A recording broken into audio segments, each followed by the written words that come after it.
Health insurance क्या होता है और हेल्थ इंश्योरेंस क्यों जरूरी होता है, ये आज इस वीडियो में हम डिस्कस करेंगे। हेल्थ इंश्योरेंस से रिलेटेड बहुत सारे लोग ऑनलाइन सर्च करते हैं बट उन्हें कंप्लीट अंडरस्टैंडिंग नहीं हो पाती, क्योंकि हेल्थ इंश्योरेंस से रिलेटेड उन्हें टर्म्स ही समझ नहीं आती कि इस टर्म का क्या मतलब होता है, वो कंफ्यूज हो जाते हैं। तो यहाँ पर मैं श्योरिटी देता हूँ, जो भी इस वीडियो को एंड तक देखेगा उसे हेल्थ इंश्योरेंस से रिलेटेड एक अच्छी अंडरस्टैंडिंग हो जाएगी। और यहाँ पर जो भी पर्सन हेल्थ इंश्योरेंस लेने जाएगा तो उसे पहले से ही उस टर्म्स के बारे में सब कुछ पता होगा। तो वीडियो को एंड तक जरूर देखना। तो चलिए अब हम अपने टॉपिक पर वापसी आते हैं कि हेल्थ इंश्योरेंस एक्चुअल में होता क्या है और क्यों जरूरी होता है। तो देखो, हेल्थ इंश्योरेंस को हम मेडिकल इंश्योरेंस भी बोलते हैं। और हम इसको जरूरी की बात करें तो यहाँ पर देखो, अगर मान लीजिए कोई भी पर्सन हॉस्पिटल में एडमिट है, वैसे तो भगवान ना करे कि कोई भी पर्सन हॉस्पिटल में एडमिट हो, बट लेट सपोज कि कोई पर्सन हॉस्पिटल में एडमिट है, तो यहाँ पर जो उसका एक्सपेंस होगा, मान लीजिए उसको आईसीयू वार्ड में रखा गया, उसका एक दिन का चार्ज 50,000 रुपये। अब हमें ये नहीं पता कि कितने टाइम तक रखा जाएगा। लेट सपोज कि 6 से 7 दिन रखा गया, तो यहाँ पर जितने भी पैसे बने कि मान लीजिए उनके 3 लाख रुपए बन गए, हॉस्पिटल का एक्सपेंस 3 लाख रुपए आ गया, तो यहाँ पर वो पर्सन कैसे पैसे पे करेगा। एक मिडिल क्लास फैमिली के लिए 3 लाख रुपए इंस्टेंटली पे करना एक बहुत बड़ी बात हो जाती है। या तो उसको अपनी पूरी की पूरी जितनी भी उसकी सेविंग्स है उसको निकालनी पड़ेगी, या फिर उसको कहीं ना कहीं से उधार लेना पड़ेगा। मतलब कि एक तरह से वो पूरा का पूरा फाइनेंशियल क्राइसिस में आ जाएगा। लेकिन अगर यही उसके पास हेल्थ इंश्योरेंस होता तो यहाँ पर जितना भी हॉस्पिटल का एक्सपेंस आया वो सारा का सारा एक्सपेंस मेडिकल कंपनी पे करती, उसको कोई भी फाइनेंशियल टेंशन लेने की जरूरत नहीं थी। तो ये तो बात होगी कि हेल्थ इंश्योरेंस क्यों जरूरी होता है। तो देखो, यहाँ पर एक चीज मैं आपको और बता दूं कि जैसे जितने भी गवर्नमेंट एम्प्लॉयज होते हैं उनका सरकार वैसे भी हेल्थ इंश्योरेंस देती है, और जो बड़ी बड़ी प्राइवेट कंपनीज होती है उनके जो एम्प्लॉयज होते हैं उनको भी हेल्थ इंश्योरेंस मिलता है कंपनी की तरफ से।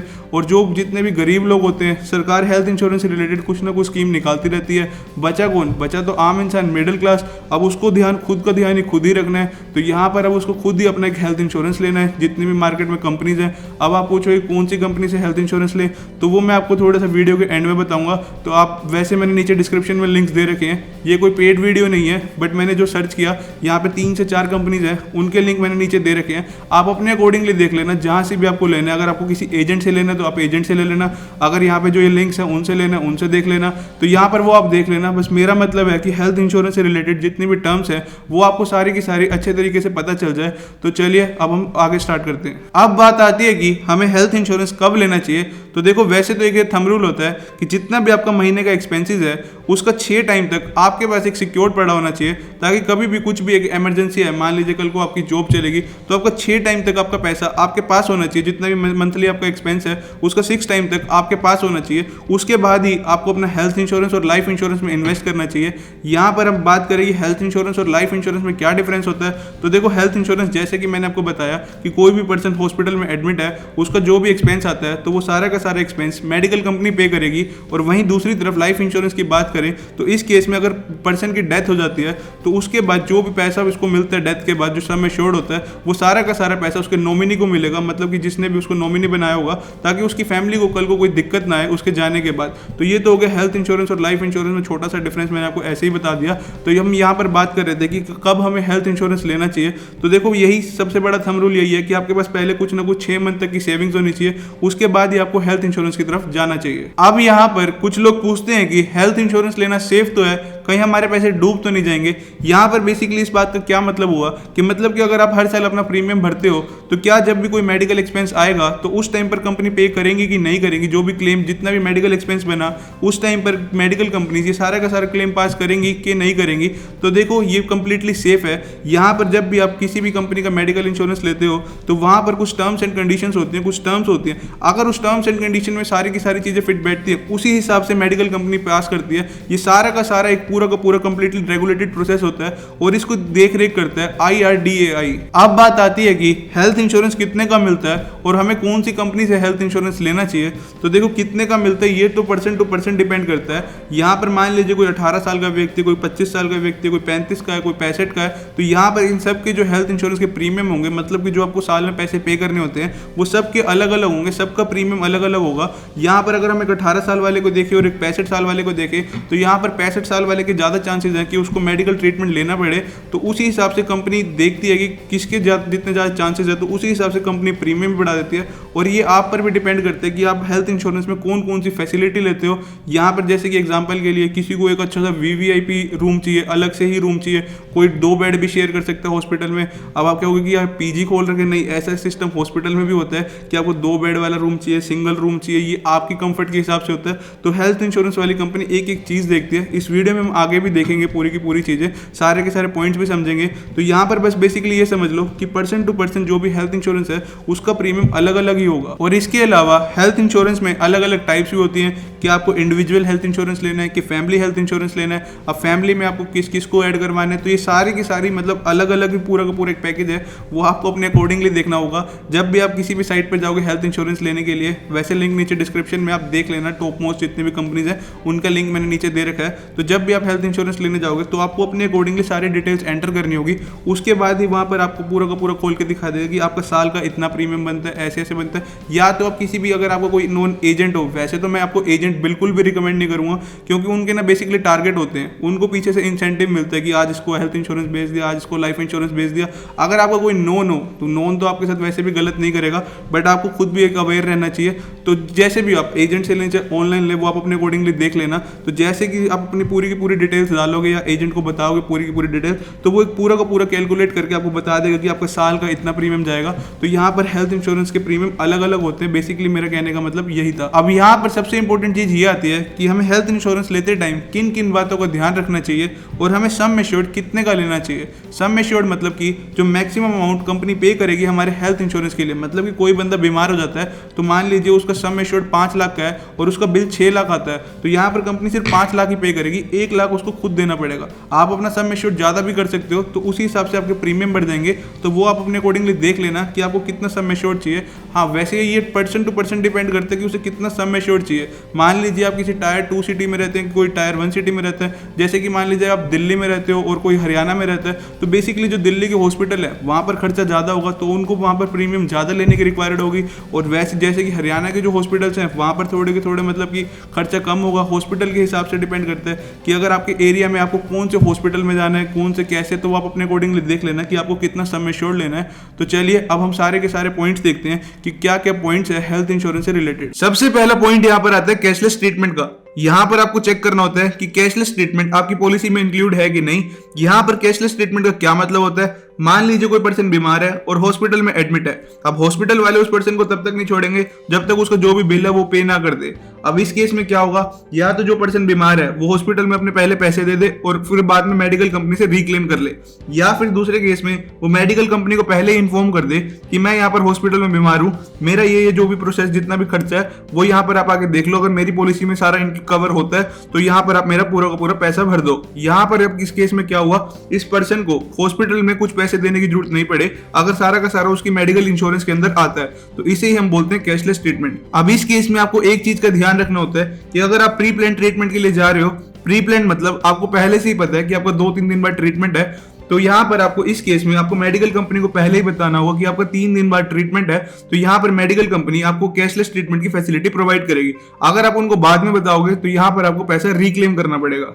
अब नेक्स्ट पॉइंट यहाँ पर आते हैं नेटवर्क ऑफ हॉस्पिटल्स। ये पॉइंट बहुत जरूरी है क्योंकि जब भी आप पॉलिसी लो तो सबसे पहले नेटवर्क ऑफ हॉस्पिटल चेक करो। मतलब कि यहाँ पर जिस भी कंपनी से आपने पॉलिसी ली तो सबसे पहले आपको ये चेक करना है कि आपके घर के पास जो भी हॉस्पिटल्स हैं वो कंपनी वहां पर अपनी सर्विस प्रोवाइड करती है कि नहीं करती, मतलब कि उस कंपनी का उस हॉस्पिटल के साथ टाई अप है कि नहीं। पता चले आपने पॉलिसी भी ले ली और यहाँ पर उस कंपनी का हॉस्पिटल के साथ टाई अप भी नहीं है, तो वहां पर आपका मेडिकल हेल्थ जो भी यहाँ पर आपका हेल्थ इंश्योरेंस है वो क्लेम ही नहीं कर पाओगे। उसके बाद नेक्स्ट पॉइंट आपको अपनी पॉलिसी में चेक करना होता है coverage of pre and post hospitalization expenses. अब इसका क्या मतलब हुआ, तो देखो प्री का मतलब हुआ पहले और पोस्ट का मतलब हुआ बाद में। हॉस्पिटलाइजेशन एक्सपेंसेस का मतलब हुआ कि जो भी आपके मेडिकल बिल्स या फिर जो भी आपके मेडिकल खर्चे हुए। अब यहाँ पर प्री हॉस्पिटलाइजेशन एक्सपेंसेस की बात करें, मान लीजिए आप एक ट्रीटमेंट के लिए जा रहे हो, उससे पहले जो भी आपके खर्चे हुए, चाहे वो आपका मेडिकल टेस्ट हो, कुछ भी लगा लो, तो वो सारा का सारा आपका प्री हॉस्पिटलाइजेशन एक्सपेंसेस में कवर होगा। अगर कंपनी इस प्री हॉस्पिटलाइजेशन एक्सपेंसेस कवर करती है तो वो अच्छी बात है, मतलब ये आपको चेक करना है कि आपको लेना है कि नहीं लेना। तो यहाँ पर प्री हॉस्पिटलाइजेशन का मतलब ये हुआ। और पोस्ट हॉस्पिटलाइजेशन एक्सपेंसेस की बात करें तो जो भी आपका ट्रीटमेंट हुआ, जो भी आपने फैसिलिटी ली हॉस्पिटल से, उसके बाद आपको घर भेज दिया गया, तो यहाँ पर उसके बाद जो भी आपका मेडिकल खर्चे होते हैं, चाहे वो दवाइयाँ रखा हो, चाहे वो आपने फिजियोथेरेपिस्ट रखा हो, किसी भी चीज से, तो वो पोस्ट हॉस्पिटलाइजेशन एक्सपेंस में कवर होगा। ये आपकी मर्जी है कि आपको लेना है कि नहीं लेना। बहुत सी कंपनी आपको पॉलिसी कवर करती है और बहुत सी कंपनी नहीं भी करती, तो आप अपने हिसाब से देख लेना कि आपको इस चीज की जरूरत है कि नहीं है। उसके बाद नेक्स्ट पॉइंट यहाँ पर आता है क्लेम सेटलमेंट रेशियो। ये सबसे इंपॉर्टेंट पॉइंट है, इस चीज को आप बड़े ध्यान से देखना। जब भी आप पॉलिसी लो, जिस भी कंपनी की पॉलिसी लोगे, तो उनकी वेबसाइट पर जाके क्लेम सेटलमेंट रेशियो जरूर देखना। क्लेम सेटलमेंट रेशियो का मतलब होता है कि यहाँ पर कितने लोगों का क्लेम पास हुआ है। मान लीजिए यहाँ पर किसी कंपनी का क्लेम सेटलमेंट रेशियो 95 है, तो यहाँ पर 100 क्लेम्स में से 95 क्लेम ही पास हुए, 5% क्लेम पास नहीं हुए।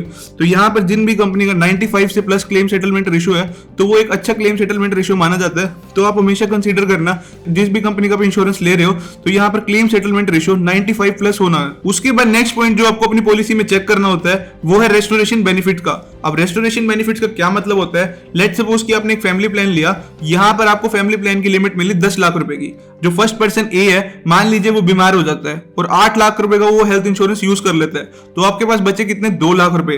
तो अब यहाँ पर आप 2 लाख रुपए के भरोसे तो पूरा साल नहीं बैठ सकते, क्योंकि आपको पता है कभी भी किसी को कुछ भी हो सकता है। तो यहाँ पर जो भी आपकी जो 10 लाख की लिमिट है, वो आप उसको फिर से रिस्टोर करा सकते हो। मतलब कि आपके पहले 2 लाख रुपए बचे, तो यहाँ पर आप उसको 2 लाख से बढ़ाकर फिर से 10 लाख करा सकते हो। उसे हम बोलते हैं रेस्टोरेशन बेनिफिट्स। अभी हमने यहाँ पर फैमिली हेल्थ इंश्योरेंस की बात करी, तो अगर आप फैमिली हेल्थ इंश्योरेंस ले रहे हो, तो यहाँ पर आपको एक चीज और चेक करनी होती है, वो है सब लिमिट। यहाँ पर मान लीजिए कि 3% है और टोटल आपको 10 लाख रुपए की एक मतलब सम एश्योर्ड मिला है, तो यहाँ पर जितने भी 3% है, उन पे कई बार कैपिंग की होती है कि फर्स्ट पर्सन को 3 लाख रुपए ही यूज कर सकते हैं, सेकंड पर्सन भी 3 लाख रुपए यूज कर सकते हैं, थर्ड पर्सन यहाँ पर 4 लाख रुपए यूज कर सकते हैं। मान लीजिए जो पर्सन ए है वो यहाँ पर बीमार हो गया और उसका बिल आया 4 लाख रुपए, तो यहाँ पर 3 लाख रुपए तो कंपनी पास करेगी, 1 लाख रुपए आपको देना होगा, क्योंकि यहाँ पर आपकी सब लिमिट लग गई। मतलब सब लिमिट लेनी ही नहीं चाहिए मेरे हिसाब से। बाकी आपको जो भी आपका पर्सनल व्यू है वो आप अपने अकॉर्डिंगली देख लेना। उसके बाद जो नेक्स्ट पॉइंट यहाँ पर आता है, वो है को-पे क्लोज। यहाँ पर जो ये पॉइंट है को-पे क्लोज वाला, ये बड़े ध्यान से सुनना, क्योंकि ये बहुत इंपॉर्टेंट पॉइंट है। बहुत से लोगों को यहाँ पर को-पे क्लोज का मतलब नहीं पता होता और वो बेवकूफ बन जाते हैं। तो यहाँ पर को-पे क्लोज का मतलब क्या होता है? यहाँ पर कंपनी आपसे पूछेगी कि को-पे क्लोज आपको लेना है कि नहीं लेना। मतलब कि को-पे क्लोज तो आपको लेना ही नहीं। सबसे पहली बात तो ये, यहाँ पर आपको लिखा हुआ है को-पे क्लोज, मतलब कि यहाँ पर कुछ ना कुछ % आपको भरना होगा, कुछ % कंपनी भरेगी। लेट सपोज कि आपकी जो डील हुई कंपनी के साथ वो 80-20 की, तो यहाँ पर जो भी आपका बिल आएगा पूरा का पूरा, जो भी मेडिकल एक्सपेंस आएगा, उसमें से 80% तो कंपनी भरेगी और 20% आपको भरना होगा। तो यहाँ पर आपको हमेशा चेक करना है कि आपकी पॉलिसी में को-पे क्लोज कभी ना हो। अब नेक्स्ट पॉइंट यहाँ पर आता है इंश्योरेंस कैपिंग का। ये भी एक बहुत इंपॉर्टेंट पॉइंट है, इसे भी बड़े ध्यान से समझना। यहाँ पर इंश्योरेंस कैपिंग का क्या मतलब होता है? देखो, कैपिंग का मतलब होता है कि एक लिमिट सेट कर देना। इंश्योरेंस कैपिंग का मतलब हुआ कि इंश्योरेंस पर एक लिमिट लगा दी गई। अब ये लिमिट किसी भी तरीके से लग सकती है। कोई रूम रेंट पर लिमिट लगा देता है, जैसे कि मान लीजिए कि कोई पर्सन एडमिट है हॉस्पिटल में, जो उसका रूम का रेंट है एक दिन का वो 5,000 रुपए है, बट कंपनी ने यहाँ पर लिमिट सेट कर दी कि वो यहाँ पर 3,000 रुपए पे कर सकते हैं। तो यहाँ पर एक लिमिट लग गई कि 3,000 रुपए ही कंपनी पे करेगी, जो ऊपर का रेंट होगा वो आपको ही पे करना होगा। इसके बाद जो नेक्स्ट पॉइंट आता है वो है वेटिंग पीरियड का। वेटिंग पीरियड जैसे कि आपको नाम से क्लियर हो रहा है कि यहाँ पर वेट करना पड़ेगा। मान लीजिए आज आपने पॉलिसी ली और आपकी पॉलिसी स्टार्ट होनी है 3 महीने के बाद से, तो यहाँ पर जो वेटिंग पीरियड हुआ वो हुआ 3 महीने का। अगर इन 3 महीने के अंदर आपको कुछ भी हो जाता है, तो यहाँ पर मेडिकल कंपनी यहाँ पर आपको कोई भी क्लेम पास नहीं करेगी। तो यहाँ पर आपको वेटिंग पीरियड हमेशा देखना चाहिए। यहाँ पर अलग अलग वेटिंग पीरियड भी होते हैं। मान लीजिए आपको पहले से कोई प्री एग्जिस्टिंग डिजीज है और आपने सोचा कि अब मैं इसका इलाज कराता हूँ, और इसका इलाज कराने के लिए मैं यहाँ पर हेल्थ इंश्योरेंस ले लेता हूँ। यहाँ पर जो भी प्रीमियम ज्यादा पड़ेगा वो मैं भर दूंगा, क्योंकि मेरे को पहले से प्री एग्जिस्टिंग डिजीज है। कंपनी यहाँ पर पागल थोड़ी है कि यहाँ पर जो भी आपका डिजीज है वो उसका खर्चा कितना ज्यादा होगा, तो कंपनी ऐसी थोड़ी भर देगी। तो कंपनी यहाँ पर लगाएगी वेटिंग पीरियड। कंपनी कहेगी 3 साल का वेटिंग पीरियड है, यहाँ पर आप पहले 3 साल तक हमारे साथ पॉलिसी कंटिन्यू करो, उसके बाद ही आपकी जो भी प्री एग्जिस्टिंग डिजीज है उसका इलाज कराने जाओगे, तभी हम यहाँ पर आपको क्लेम पास करेंगे। अब नेक्स्ट पॉइंट यहाँ पर आता है नो क्लेम बोनस का। अब नो क्लेम बोनस का क्या मतलब होता है? लेट्स सपोज आपने पूरे साल का हेल्थ इंश्योरेंस लिया और उसका प्रीमियम इकट्ठा ही भर दिया। अब यहाँ पर आपको पूरे साल में कुछ नहीं हुआ। अब आप बोलोगे यहाँ तो मेरा लॉस हो गया, यहाँ पर मैंने पूरे साल का प्रीमियम भर दिया और मुझे कुछ नहीं हुआ, मैंने तो यहाँ पर कोई भी लिमिट यूज नहीं करी। तो एक तो सबसे अच्छी बात है कि आपको कुछ भी नहीं हुआ। सेकंड थिंग, आप पूरा का पूरा साल रिस्क फ्री रहे। अगर आपको कुछ होता भी तो यहाँ पर आपके पास हेल्थ इंश्योरेंस था, तो हेल्थ इंश्योरेंस में सारी चीजें कवर्ड हो जाती। अब नो क्लेम बोनस में कंपनी यहाँ पर बोलती है कि आपने अपना हेल्थ इंश्योरेंस यूज नहीं किया, तो यहाँ पर हम आपको अपनी तरफ से कुछ ना कुछ बोनस देते हैं। वो चाहे तो यहाँ पर आपका कंपनी सम एश्योर्ड बढ़ा देगी, या फिर आपके प्रीमियम के प्राइसेस में कम कर देगी। यहाँ पर आपके जितने भी प्रीमियम के प्राइसेस जो आप साल के भरते हो वो यहाँ पर थोड़े कम भरने पड़ेंगे, या फिर जो भी आपका सम एश्योर्ड है, मान लीजिए आपकी लिमिट पहले 5 लाख की थी, तो यहाँ पर कंपनी 6 लाख की कर देगी। तो यहाँ पर आपको कंपनी की तरफ से कुछ ना कुछ बोनस मिलेगा। अब नेक्स्ट पॉइंट जो कि सबसे इंपॉर्टेंट है, डोंट हाइड योर डिजीजेस। यहाँ पर क्या होता है, बहुत से लोग प्रीमियम बचाने के चक्कर में अपनी डिजीज छुपाने लग जाते हैं। यहाँ पर लेट सपोज कि कोई पर्सन ए है, उसको पहले से कोई डिजीज है, यहाँ पर वो बंदा हेल्थ इंश्योरेंस लेता है और हेल्थ इंश्योरेंस कंपनी पूछती है कि आपको पहले से कोई डिजीज तो नहीं है, वो यहाँ पर मना कर देता है। अब हेल्थ इंश्योरेंस कंपनी रेयरली ही कोई टेस्ट कराती है, वैसे ही आपका हेल्थ इंश्योरेंस ऐसे ही हो जाता है। बट यहाँ पर ये चीज गलत है, यहाँ पर आपको कंपनी को पहले ही बताना होगा कि आपको कोई डिजीज है। अब आप बोलोगे कंपनी को क्या फर्क पड़ रहा है, नहीं पता चलेगा, हम ऐसे ही कर देंगे।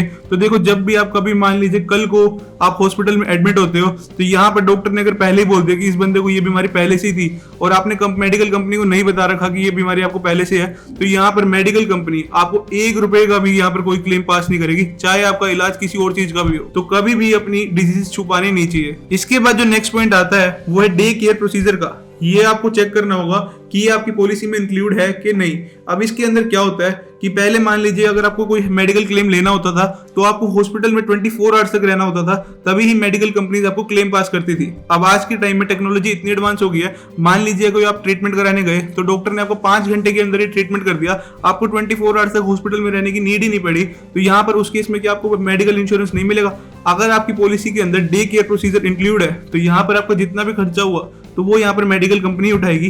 अगर ये आपका इंक्लूड नहीं है तो यहाँ पर आपको 24 आवर्स तक हॉस्पिटल में ही रहना होगा, तभी जाके आपका मेडिकल क्लेम पास होगा। अब हम यहाँ पर नेक्स्ट पॉइंट की बात करें तो वो है कॉर्पोरेट प्लान टॉप अप। अब इसका क्या मतलब हुआ?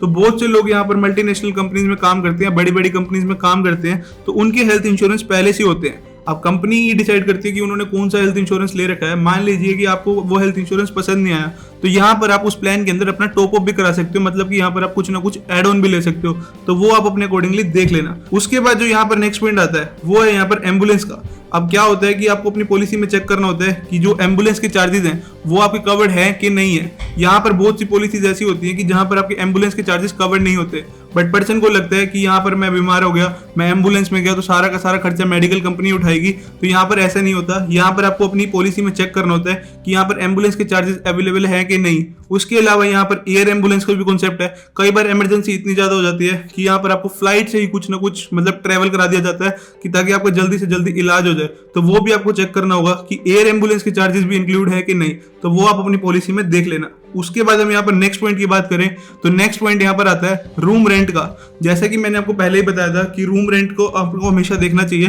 क्योंकि उस पर कई बार कैपिंग की होती है। तो यहाँ पर जो जनरली रूम रेंट होता है वो यहाँ पर जितना भी आपका सम एश्योर्ड होता है उसका 1% तक ही आपका रूम रेंट होता है। लेट सपोज मान लीजिए कि आपका जो सम एश्योर्ड है, जितनी भी आपको मैक्सिमम हेल्थ इंश्योरेंस की लिमिट मिली है, लेट सपोज कि वो यहाँ पर मिली है 5 लाख की, तो यहाँ पर जो रूम रेंट की कैपिंग होगी वो आपकी ऑलमोस्ट 1% की होगी। मतलब कि यहाँ पर कंपनी 5,000 तक ही आपको पैसा पे करेगी रूम रेंट का, उसके बाद आपको ही पे करना होगा। वो आप अपने अकॉर्डिंगली देख लेना, क्योंकि बहुत सी कंपनी रूम रेंट के ऊपर ही काम करती है और बहुत कंपनी ऐसी होती है जो रूम रेंट पर कोई कैपिंग ही नहीं करती। तो ये चीज आपको हमेशा देखनी है। उसके बाद नेक्स्ट पॉइंट जो आता है वो है प्री एग्जिस्टिंग डिजीज का। अब प्री एग्जिस्टिंग डिजीज हमने थोड़ा पहले भी डिस्कस किया था, बट मैं फिर भी आपको बता देता हूँ। यहाँ पर क्या होता है कि बंदे को पहले ही कुछ ना कुछ बीमारी होती है, तो वो इसको इलाज कराने के लिए अपना एक हेल्थ इंश्योरेंस ले लेता है। तो आपको सबसे पहले वो चेक करना है कि उस हेल्थ इंश्योरेंस के अंदर उस चीज का इलाज है भी कि नहीं, और यहाँ पर अगर इलाज हुआ भी तो कंपनी यहाँ पर कुछ ना कुछ वेटिंग पीरियड लगाती है, वो आपको अपने अकॉर्डिंगली देखना होगा। उसके अलावा हम यहाँ पर नेक्स्ट पॉइंट की बात करें तो यहाँ पर नेक्स्ट पॉइंट आता है जोनल को पेमेंट क्लोज का। अब यहाँ पर हमने को पेमेंट क्लोज की तो बात की थी, अब यहाँ पर जोनल को पेमेंट क्लोज का क्या मतलब है? तो देखो यहाँ पर क्या होता है कि एरिया वाइज होता है। कई जगह मान लीजिए कि टीयर 1 सिटी है, वहां पर आपके एक्सपेंसेस बहुत ज्यादा होंगे मेडिकल के, और टीयर 2 सिटी में आपके कम होंगे। मान लीजिए मैं टीयर 2 सिटी में रहता हूँ, जो कंपनी मेरा पूरा का पूरा हेल्थ इंश्योरेंस बनाती है वो टीयर 2 सिटी के हिसाब से बनाती है। अब मैं ऐसा नहीं है कि मैं यहाँ पर टीयर 1 सिटी के बिल्कुल एक हाई फाई हॉस्पिटल में जाकर इलाज करा लूंगा तो मेरा वैसे ही सम एश्योर्ड कम होगा, वहां पर बिल भी कितना ज्यादा आएगा। तो यहाँ पर आपके जोनल को पेमेंट क्लोज लग जाएगा। जोनल को पेमेंट क्लोज का मतलब क्या होगा कि मतलब कि यहाँ पर अगर मैं किसी और सिटी में जाकर अपना इलाज करवाता हूँ तो यहाँ पर कुछ परसेंट मेरे को भरना होगा और कुछ परसेंट कंपनी भरेगी। ये वो 80-20 भी हो सकता है, 30-70 भी हो सकता है, वो यहाँ पर आपको उनकी पॉलिसीज रीड करके ही पता चलेगा। तो यहाँ पर आप जोनल को पेमेंट क्लोज को भी चेक जरूर करना। उसके अलावा हम यहाँ पर नेक्स्ट पॉइंट की बात करें तो नेक्स्ट पॉइंट यहाँ पर है परमानेंट एक्सक्लूजन। अब परमानेंट एक्सक्लूजन का क्या मतलब हुआ कि ये चीजें कंपनी बिल्कुल भी अपनी पॉलिसी में इंक्लूड नहीं करती।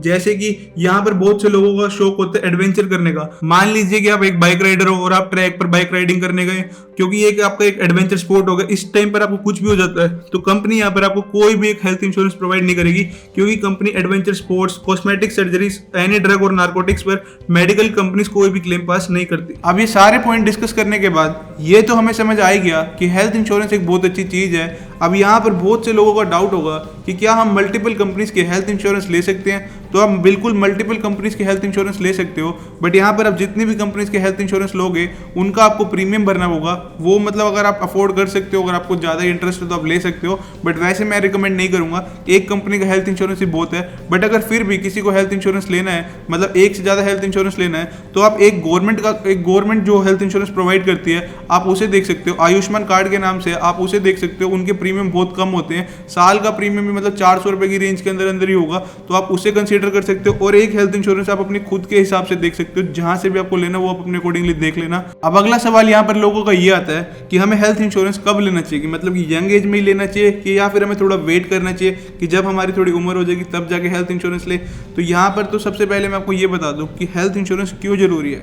तो यहाँ पर देखो, अगर आपके पास ज़्यादा ही पैसे हैं, मतलब कि आप अंबानी, अडानी इन फैमिली से बिलोंग करते हो, तो यहाँ पर आप हेल्थ इंश्योरेंस मत लेना, क्योंकि आपके खुद के हॉस्पिटल रन हो रहे होंगे, तो यहाँ पर आपको हेल्थ इंश्योरेंस की कोई जरूरत नहीं होगी। उसके अलावा यहाँ पर अगर आप थोड़े मतलब मिडिल क्लास फैमिली से हो तब आपको हेल्थ इंश्योरेंस डेफिनेटली लेना चाहिए, क्योंकि यहाँ पर फाइनेंशियल क्राइसिस ना है। अगर आपका सवाल ये है कि हमें 18 की उम्र में लेना चाहिए कि 35 की उम्र में लेना चाहिए कि 65 की उम्र में, तो देखो यहाँ पर आजकल हॉस्पिटल्स ने क्या कर रखा है, अगर आपके पास हेल्थ इंश्योरेंस है तभी आपको ट्रीटमेंट के लिए एडमिट करते हैं, वरना एडमिट भी नहीं करते। क्योंकि हर कोई बिजनेस रन करने के लिए बैठा है, चाहे वो हॉस्पिटल हो चाहे कोई भी हो। मतलब अगर वो बिजनेस रन करेंगे, अगर उनको पता होगा कि आपके पास पैसे हैं तभी वो आपका ट्रीटमेंट कर पाएंगे। अगर आपने हेल्थ इंश्योरेंस लिया होगा तो उन्हें पता है कि आपके पास पैसे आप अफोर्ड कर सकते हो, क्योंकि आपने तो पे नहीं करने, मेडिकल कंपनी ने पे करने हैं, तो वो यहाँ पर आपका इजीली ट्रीटमेंट कर पाएंगे।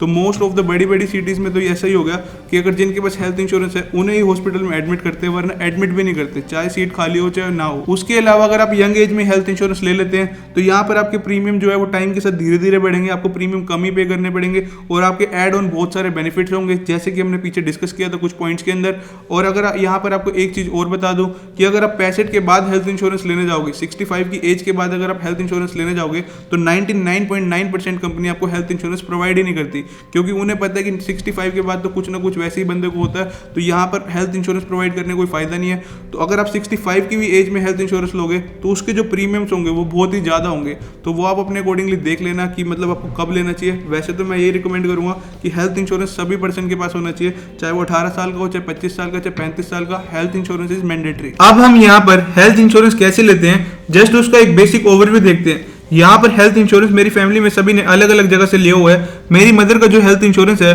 वो हमने आईसीआईसीआई लोम्बार्ड से लिया था। तो यहाँ पर मैं आपको आईसीआईसीआई का इंटरफेस दिखाता हूँ। अब आप किसी भी साइट से अपना हेल्थ इंश्योरेंस लोगे वो आप देख लेना, बट बेसिकली सबका इंटरफेस आपको सेम ही मिलेगा। यहाँ पर आपसे सेम ही क्वेश्चंस पूछे जाएंगे। तो चलिए अब हम यहाँ पर आईसीआईसीआई लोम्बार्ड की वेबसाइट पर चलते हैं। जैसे कि आप देख रहे हो हम यहाँ पर आईसीआईसीआई लोम्बार्ड की वेबसाइट पर आ गए हैं। यहाँ पर आप थोड़ा थोड़ा नीचे स्क्रॉल करोगे तो यहाँ पर लिखा होगा कि हेल्थ इंश्योरेंस क्या होता है, आईसीआईसीआई से क्यों हेल्थ इंश्योरेंस लेना चाहिए। उसके आप नीचे देखोगे तो जो भी हमने यहाँ पर अभी सारी की सारी टर्म्स डिस्कस की है वो सारी टर्म्स यहाँ पर है कि को-पे क्लोज क्या होता है, रूम रेंट फैसिलिटी, यहाँ पर लिखा भी होगा यहाँ पर no limit on hospital room rent, no copay clause. जैसे कि मैंने आपको बताया था कि को-पे क्लोज नहीं होना चाहिए। रूम रेंट पर कैपिंग भी देख लेना कि ना हो तो सबसे बढ़िया है। उसके अलावा यहाँ पर और भी बहुत सारी टर्म्स है जो हमने डिस्कस की थी, जैसे कि pre hospitalization, post hospitalization, emergency ambulance, donor expense. अब डोनर एक्सपेंस क्या होता है, मान लीजिए कोई पेशेंट है उसको ब्लड की जरूरत है, अब यहाँ पर ब्लड तो किसी और पर्सन का लेना पड़ेगा, उसका जो ब्लड निकालने का खर्चा होगा तो वहां पर उसे हम एक तरह से डोनर एक्सपेंस बोलते हैं। ये मेडिकल टर्म्स में और भी तरीके के डोनर्स हो सकते हैं, तो ये यहाँ पर आपको चेक करना होगा कि डोनर एक्सपेंस भी आपका इंक्लूड है कि नहीं। इसके अलावा यहाँ पर बहुत सारी चीजें और हैं, जैसे कि मैटरनिटी कवर। अब मैटरनिटी कवर में क्या होता है, मान लीजिए कल को आपकी शादी होगी और आप एक बेबी प्लान करने का सोच रहे हो और आपने जो सोचा कि सारा का सारा जितना भी एक्सपेंस है हम यहाँ पर ये हेल्थ इंश्योरेंस में क्लेम कर लेंगे, तो ये आपको देखना होगा कि आपके पास पहले मैटरनिटी कवर है कि नहीं। अब अगर आपके पास मैटरनिटी कवर आपने ले रखा है तो उसके अंदर भी और टर्म्स एंड कंडीशंस देखनी होगी कि यहाँ पर कोई वेटिंग पीरियड तो नहीं है। यहाँ पर क्या होता है कि आपने यहाँ पर आज ही हेल्थ इंश्योरेंस ले लिया, आपको पता है कि आपने नेक्स्ट ईयर बेबी प्लान करना है, तो यहाँ पर कंपनी ऐसे कोई मेडिकल क्लेम पास नहीं करेगी, क्योंकि यहाँ पर कंपनी मोस्टली कंपनी 3 साल का वेटिंग पीरियड लगाती है कि आपके पास ये जो पॉलिसी है ये आपके पास 3 साल पहले से ही होनी चाहिए। तो यहाँ पर आपको सारी की सारी टर्म्स एंड कंडीशंस देखनी होती है। बाकी मैंने आपको सारा का सारी चीजें बता ही दी है। तो चलो अब हम यहाँ पर आईसीआईसी पे देखते हैं कैसे हम हेल्थ इंश्योरेंस के लिए अप्लाई करते हैं। तो यहाँ पर सबसे पहले आपसे पूछा गया है कितने बंदों के लिए हेल्थ इंश्योरेंस लेना है, तो यहाँ पर एडल्ट्स में आप 1 सिलेक्ट कर लेना, अगर बच्चों के लिए हेल्थ इंश्योरेंस लेना तो उन्हें भी ऐड कर लेना। उसके बाद यहाँ पर आपको अपना मोबाइल नंबर, ईमेल और पिन कोड डालना है, देन गेट कोड के ऑप्शन पर क्लिक करना है। उसके बाद आपकी ईमेल पर एक पूरी की पूरी कोटेशंस आ जाएगी और यहाँ पर आपको आईसीआईसी टीम के एम्प्लॉइज के साथ कनेक्ट कर दिया जाएगा। अगर आप ऑनलाइन कनेक्ट नहीं होते तो आपको डायरेक्ट कॉल आ जाएगा, वो सारा का सारा आपको हेल्प आउट कर देंगे इंश्योरेंस कैसे लेना है। आप बेसिकली किसी के साथ भी कनेक्ट हो सकते हो, जिस भी कंपनी का आपको प्लान लेना है तो वो आप अपने अकॉर्डिंगली देख लेना। इसके अलावा लास्ट में मैं आपको कुछ की पॉइंट्स और बताऊंगा, वो भी आप हमेशा ध्यान में रखिए। सबसे पहली चीज तो ये होती है कि मान लीजिए आपने किसी कंपनी का हेल्थ इंश्योरेंस लिया और आपको वो पसंद नहीं आया, तो यहाँ पर अपना हेल्थ इंश्योरेंस उस कंपनी से कैंसिल मत करिए, वो उसको आप ट्रांसफर करा लीजिए किसी और पॉलिसी में। अगर आप यहाँ पर कैंसिल करोगे किसी और का लोगे तो यहाँ पर जितने भी आपके बेनिफिट्स होते हैं वो सारे के सारे कैंसिल हो जाते हैं, क्योंकि आपका एक तरह से नए तरीके से स्टार्ट होता है। यहाँ पर जितना भी वेटिंग पीरियड आपको नई पॉलिसी में वो आपको सारा का सारा वो करना पड़ेगा।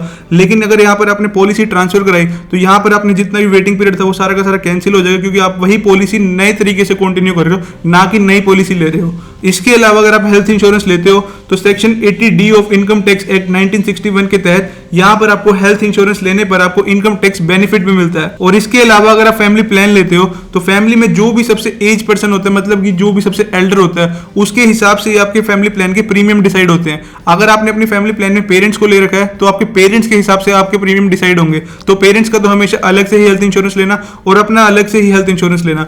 अगर इकट्ठा हेल्थ इंश्योरेंस लोगे तो आपको महंगा पड़ेगा। इसके अलावा आपको एक चीज और ध्यान देनी है, मान लो कोई कंपनी सस्ता हेल्थ इंश्योरेंस दे रही है तो जरूरी नहीं है कि वो कंपनी अच्छी होगी कि सस्ता हेल्थ इंश्योरेंस मिल रहा है, आपकी सारी चीजें कवर्ड होगी। कंपनी की ब्रांड वैल्यू हमेशा जरूरी होती है। तो सबसे पहले तो आपको क्लेम सेटलमेंट रेशो देखना है, उसके बाद आपको कंपनी की ब्रांड वैल्यू देखनी है। आपने वो कंपनी सुनी भी होनी चाहिए, ऐसे नहीं कि किसी भी लोकल कंपनी से जाके हेल्थ इंश्योरेंस ले लिया। तो यहाँ पर आप वो सारी चीजें देख लेना। So this is the end of the video. अगर आपको वीडियो जरा से भी इंफॉर्मेटिव लगी तो चैनल को सब्सक्राइब और वीडियो को लाइक जरूर करना। और अगर आपको कुछ भी डाउट हो तो नीचे कमेंट सेक्शन में पूछना, मैं रिप्लाई करने की कोशिश जरूर करूंगा। इसके अलावा अगर आपको कुछ भी एडिशनल पता हो तो आप भी कमेंट में बताना, क्योंकि नॉलेज बांटने से ही बढ़ती है। और साथ ही साथ अगर लोगों को कुछ डाउट हो और वो आपको पता हो तो उनका रिप्लाई भी जरूर करना। So this is the end of the video. Thanks for listening and thank you all.